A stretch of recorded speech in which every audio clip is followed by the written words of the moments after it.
ब्रजेश पाठक की बात आप सुन रहे थे और इस वक्त बड़ी खबर यह है कि प्रधानमंत्री नरेंद्र मोदी वोट डालने के लिए पहुंचे हैं। संसद में पीएम वोट डालने के लिए पहुंचे हैं। आपको हम वैसे बता रहे हैं कि सभी सांसद अभी वोट डालने के लिए धीरे धीरे पहुंचेंगे, लेकिन इस वक्त ये बड़ा अपडेट है कि प्रधानमंत्री नरेंद्र मोदी अपना वोट कास्ट करने के लिए पहुंचे हैं। तो इस वक्त की बड़ी खबर, प्रधानमंत्री नरेंद्र मोदी राष्ट्रपति चुनाव में अपना वोट डालने के लिए पहुंचे हैं। संसद भवन में जब वो पहुंचे उस वक्त ये तस्वीरें आपको हम दिखा रहे हैं और रविंद्र कुमार हमारे साथ ज्यादा जानकारी के साथ जुड़े हुए हैं। रविंद्र, प्रधानमंत्री वोट करने के लिए पहुंच गए? बिल्कुल राम, अब जैसा कि अब से थोड़ी देर पहले ही जब 10 बजे वोटिंग शुरू हुआ उसके पहले ही 15 मिनट पहले ही बीजेपी के तमाम बड़े नेता, एनडीए के तमाम बड़े नेता, क्या सांसद, क्या मंत्री, क्या पार्टी के जो बड़े, चाहे पार्टी अध्यक्ष हो, प्रधानमंत्री नरेंद्र मोदी जो अपने सार्वजनिक तौर पर मानसून सेशन के बारे में उन्होंने अपनी विचार रखे, उसके बाद ठीक प्रधानमंत्री भी चले गए। और मैं आपको वो जो तस्वीरें आप दर्शकों को दिखा रहे हैं, हालांकि यहाँ से काफ़ी दूर है, यहाँ से दिखाना संभव नहीं, लेकिन हम साफ दिख रहा है कि जो रूम नंबर 63 जहाँ पर वोटिंग हो रही है वो राज्यसभा का जहाँ कार्रवाई होती है ठीक उसके ऊपर माना जाता है 12 और ये जो तस्वीरें हैं ये मुख्यमंत्री योगी आदित्यनाथ वो भी वोट करने के लिए पहुंचे हैं। ये तस्वीर इस वक्त लखनऊ से विधानसभा में है और ये चूंकि बैलेट पेपर से वोटिंग होती है, इसकी प्रक्रिया वरीयता लिखते हैं जो सभी विधायक हैं, सभी सांसद हैं, वोट डालते हैं तो वरीयता लिखते हैं कि किस कैंडिडेट को वो किस वरीयता पर रखना चाहते हैं। 1, 2, 3, 4 नंबर इस तरह से लिखे जाते हैं। 2 व्यक्तियों के बीच में चुनाव है, एक तरफ द्रौपदी मुर्मू हैं जो एनडीए की उम्मीदवार हैं और दूसरी तरफ यशवंत सिन्हा हैं। तो वो वरीयता अपने इस चुनावी पत्र पर लिखने के बाद, ये देखिए ये बैलेट बॉक्स है। सामान्यतः अब जो चुनाव होता है वो ईवीएम से होता है, इसलिए ये बैलेट बॉक्स कम नजर आता है, लेकिन ये जो बैलेट बॉक्स है उसमें मुख्यमंत्री योगी आदित्यनाथ ने अपना वोट डाल दिया है। ये तस्वीरें इस वक्त आपको दिखा रहे हैं लखनऊ से। अलग अलग विधानसभाओं में जो विधायक हैं उन संबंधित विधानसभाओं के वो अपना वोट कास्ट कर रहे हैं। दिल्ली में इस वक्त प्रधानमंत्री नरेंद्र मोदी संसद में अपना वोट डाल रहे हैं। रविंद्र कुमार हमारे साथ लगातार बने हुए हैं। रविंद्र जी, अपडेट दीजिए। बिल्कुल, जैसा बता रहे थे कि रूम नंबर 63 जो है वो गेट नंबर 12, जो संसद भवन का गेट नंबर 12 है उसके ठीक ऊपर में माना जा रहा है, उसके ऊपर है जहां राज्यसभा की कार्यवाही होती है। और जो लाइन है जो हम देख पा रहे हैं यहाँ से, जो तस्वीरें आप दिखा भी रहे होंगे हमारे दर्शकों को, उन गेट नंबर 3 है जो लोकसभा अध्यक्ष का कमरा है उसके ठीक ऊपर, यानी 200 मीटर 100-150 मीटर तक लंबी लाइन लग चुकी है। जबकि एक बार में 6 सांसद अंदर जा रहे हैं, 6 बैलेट बॉक्स रखा गया है और 6 सांसद जा रहे हैं और एक सांसद के मान के चलिए कि 2 मिनट अगर लगता है तो कम से कम आप देखिए कि इतनी तेजी से वहां पर मतदान हो रहा है, बावजूद इसके लंबी लाइन लगी हुई है। क्योंकि 9:45 बजे ही बीजेपी के तमाम बड़े नेता, चाहे सांसद हो, मंत्री हो, चाहे दूसरे बड़े अधिकारी हो, सभी लाइन में चले गए थे, एक साथ बीजेपी के नेता गए और इसकी तैयारी जाहिर तौर पर पहले से बीजेपी ने सभी पूरी तरह से रणनीति बना की थी। सांसदों को कैसे प्रशिक्षित किया गया, कैसे डमी उनको वोटिंग के लिए बताया गया था, क्योंकि 2017 में ही 1 दर्जन से ज़्यादा सांसद, सैकड़ों की संख्या में जो विधायक थे उनका वोट रद्द हो गया था।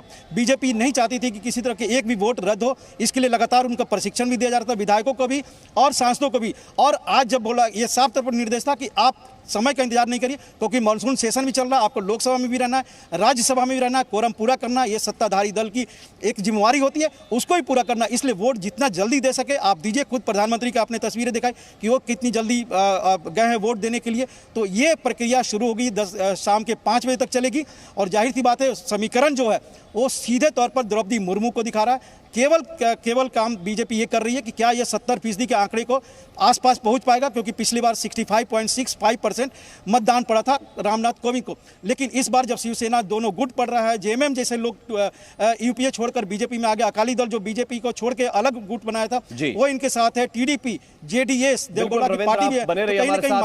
बड़ा अपडेट है। गृहमंत्री अमित शाह वोट डालने के लिए पहुंचे हैं, संसद भवन में वोट डालने के लिए पहुंचे हैं गृहमंत्री अमित शाह। इस वक्त का ये बड़ा अपडेट, सभी बड़े दिग्गज इस वक्त वोट डालने के लिए पहुंच रहे हैं। तो इस वक्त का यह बड़ा अपडेट है, गृहमंत्री अमित शाह वोट डालने के लिए पहुंचे हैं। प्रधानमंत्री नरेंद्र मोदी वो सबसे पहले वोट डालने के लिए पहुंचे थे, वरीयता क्रम में सबसे आगे। और इस वक्त ये बड़ा अपडेट, गृहमंत्री अमित शाह भी वोट डालने के लिए पहुंचे हैं। इन सबके बीच विधानसभाओं में भी वोटिंग शुरू हो गई है।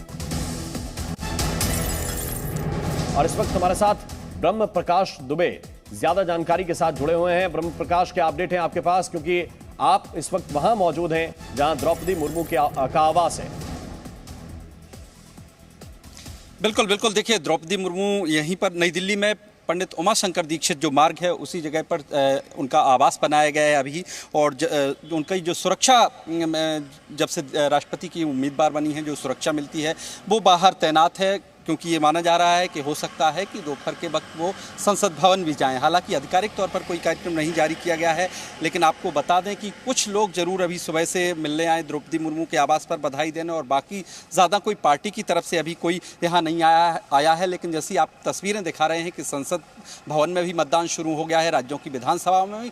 लेकिन इस बार दो चीज़ें मैं बताना चाहूँगा कि दो चीज़ें बड़ी इंटरेस्टिंग होने वाली हैं इस बार। कुछ राज्यों में क्रॉस वोटिंग की आशंका है, क्योंकि द्रौपदी मुर्मू एक आदिवासी उम्मीदवार है और ये माना जा रहा है कि पश्चिम बंगाल, गोवा और कुछ दूसरे राज्य हैं, छत्तीसगढ़ जैसे राज्य हैं जिनमें क्रॉस वोटिंग हो सकती है, क्योंकि आदिवासी मतदाताओं की भारी संख्या है। दूसरी महत्वपूर्ण बात यह है कि इस बार एनडीए मानकर चल रहा है कि लगभग 65% वोट वैल्यू उसके खाते में है और उसको और ज़्यादा बढ़ाने की ताकत लगाई जा रही है एनडीए की तरफ से। वहीं विपक्ष में कांग्रेस इस बात को लेकर कोशिश कर रही है कि उसके जो विधायक हैं कुछ राज्यों में जहां आशंका है क्रॉस वोटिंग करने की, खासतौर से छत्तीसगढ़ में, तो वो क्रॉस वोटिंग ना करें। कम से कम एक ये तो मैसेज जाए कि विपक्षी दूसरी पार्टियों को कि कांग्रेस अपने विधायकों को संगठित करने में सफल रही है। तो इस तरह की कोशिश है, क्योंकि जो अभी का कैलकुलेशन है, जिस तरह से एनडीए का पलड़ा भारी लग रहा है और लग रहा है कि भारी बहुमत से जीतेंगी एनडीए की उम्मीदवार, तो इस तरह की स्थिति है। और अब 21 तारीख को जब रिजल्ट आएगा तो उसमें पता चलेगा कितनी वोट वैल्यू मिली है किस उम्मीदवार को। लेकिन अभी की जो इस राजनीतिक स्थिति है, इस बात के अनुमान जरूर लगाए जा रहे हैं कि कुछ राज्यों में क्रॉस वोटिंग हो सकती है। जी बिल्कुल, तो ब्रह्म प्रकाश दुबे ये अपडेट दे रहे हैं। बहुत ही महत्वपूर्ण है वो समीकरण जो साधने की कोशिश की है इस सब के जरिए, और इन सब के बीच ताजा तस्वीरें अलग अलग जगहों से मिल रही हैं। और ये देखिए वोटिंग का जो सिलसिला है वो जारी है, प्रक्रिया उसी तरह से चल रही है जैसे संसद भवन में है, बस वो जो बैलेट पेपर है उसका रंग थोड़ा सा बदला हुआ आपको संसद में नजर आएगा और विधानसभाओं में वो आपको गुलाबी रंग का नजर आएगा। तो ये देखिए रमेश पोखरियाल निशंक पहुंचे हैं वोट डालने के लिए और कतारबद्ध हैं। इन सब के बीच ये देखिए वोटिंग का जो सिलसिला है, जो प्रक्रिया है, वो किस तरह से आगे बढ़ती हुई